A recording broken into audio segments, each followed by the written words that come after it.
Hi. So happy that you are showing some gardening interest. I think it's a great stress reliever, and I'm so happy that you want to learn about drought-tolerant sun gardens. So what I'm going to talk to you about today is one particular diagram with particular plants, and then you can go from there. There's so many sunflowers, so many flowers that love the sun.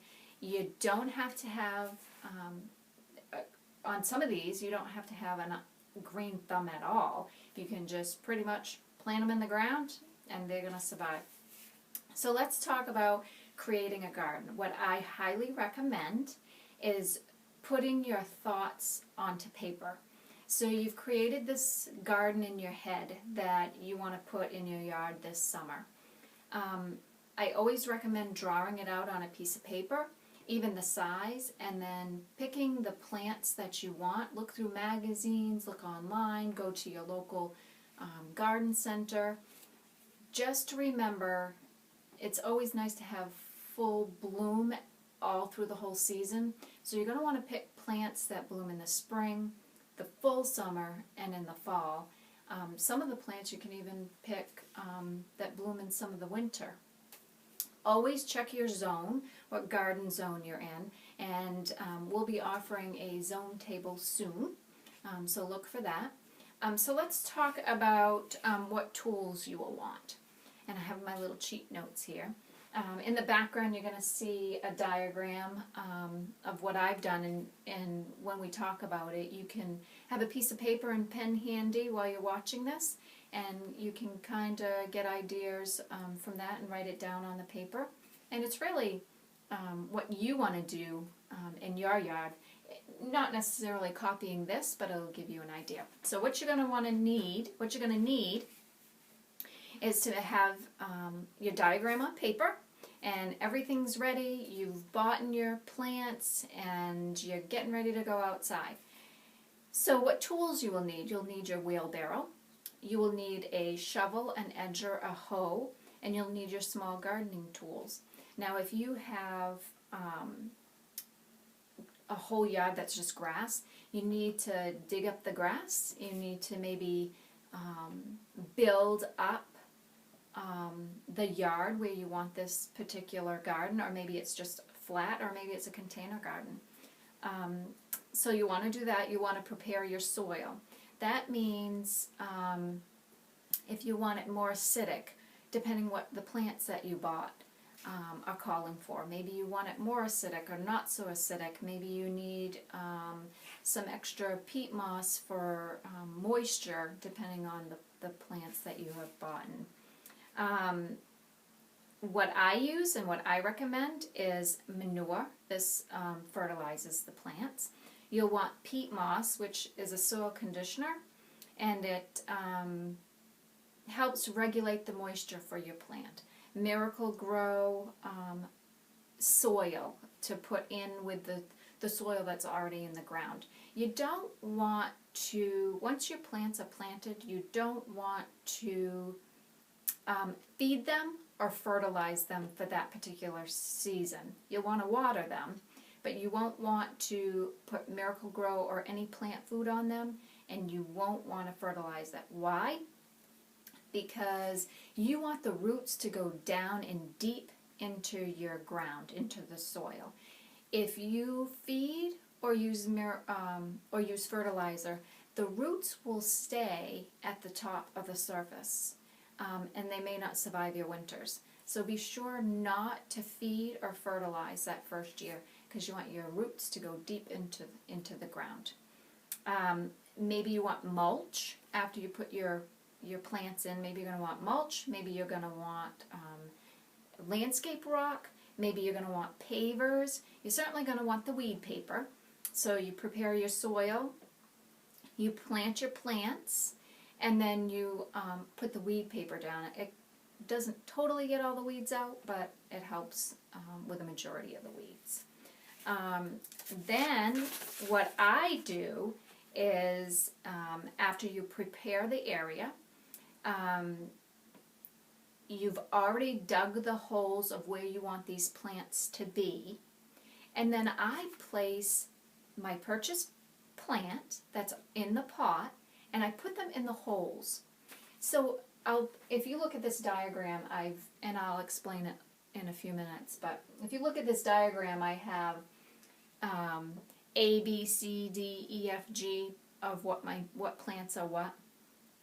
So if you have a zebra grass, which I do right here in letter A, I'll put my zebra grass in this hole in the pot that I bought it in, and I'll place it in this hole. I'll do that with all the plants I bought so I can step back and see what it looks like before I put anything in the holes.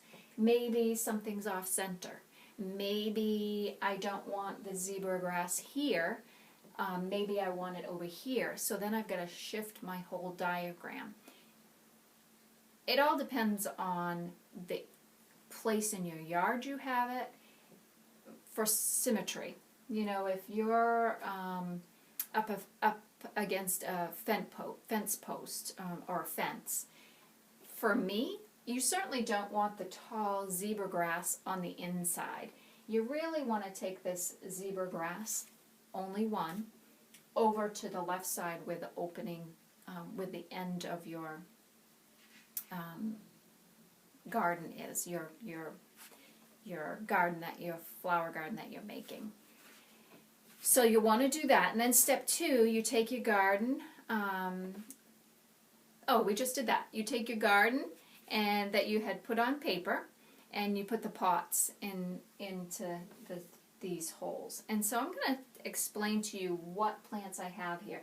This is a drought-tolerant sun garden in zones 5 through 8.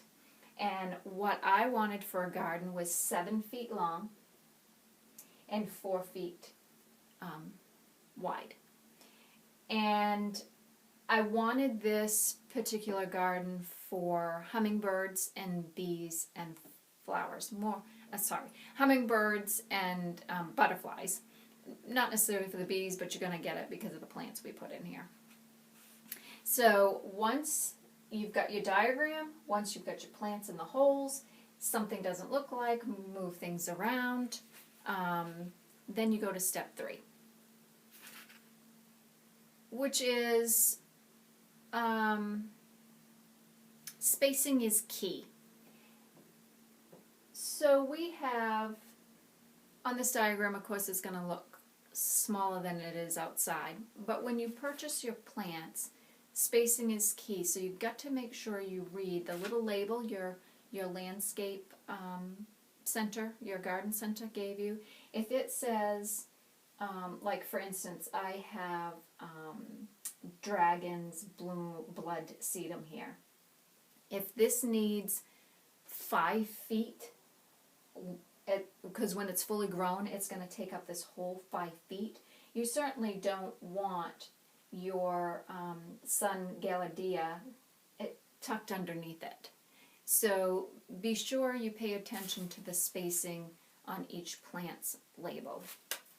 Okay, then step 4, you've already started digging the holes, so you're getting ready to plant, and so you're going to take your, we'll say zebra grass, you're going to take your zebra grass out of the hole.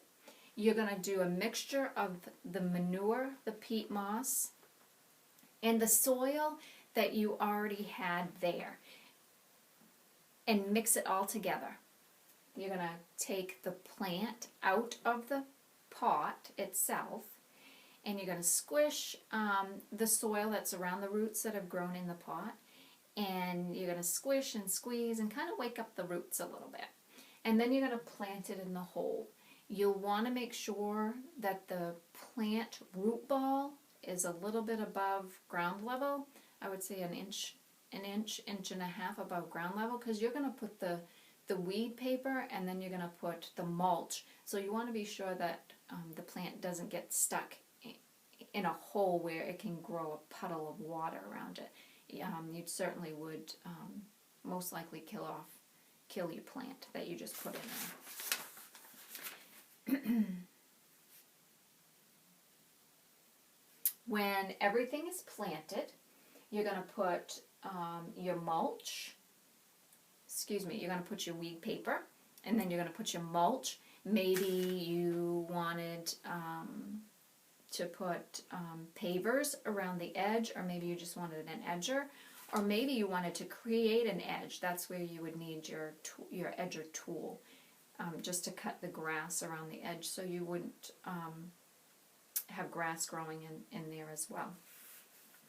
Always water your new plants, and again, do not use fertilizer or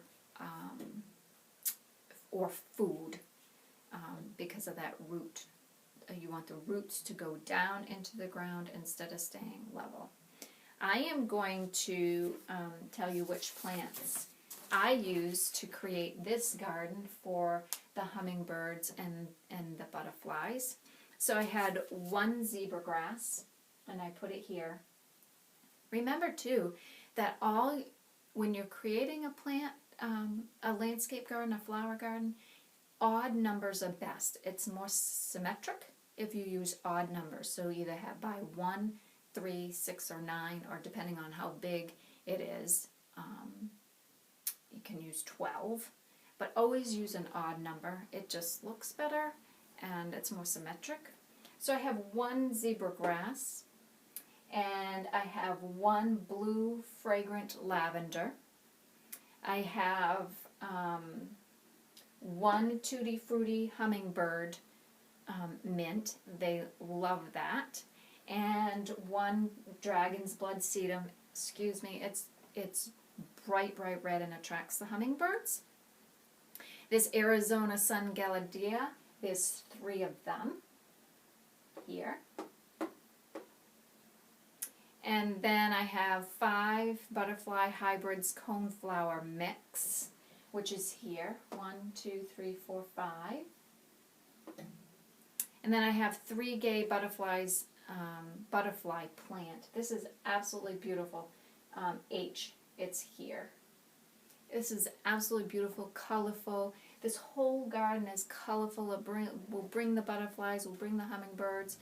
Then, once you've planted these and watered and mulched and everything, then the fun part comes. Then you can put in a hummingbird feeder, you can put in a butterfly house, you can put in a butterfly rock where they like to just sit and get the sun. You'll see bees all over these plants, so I would highly recommend probably not putting it too close of where all your outdoor activity is, but close enough so you can enjoy the butterflies and the hummingbirds and other birds. Maybe you want to put a birdhouse. Maybe it's on a fence post. Maybe this is near a backyard fence, and you have fence posts on either side. I would stick a birdhouse up here, or maybe you buy a hook,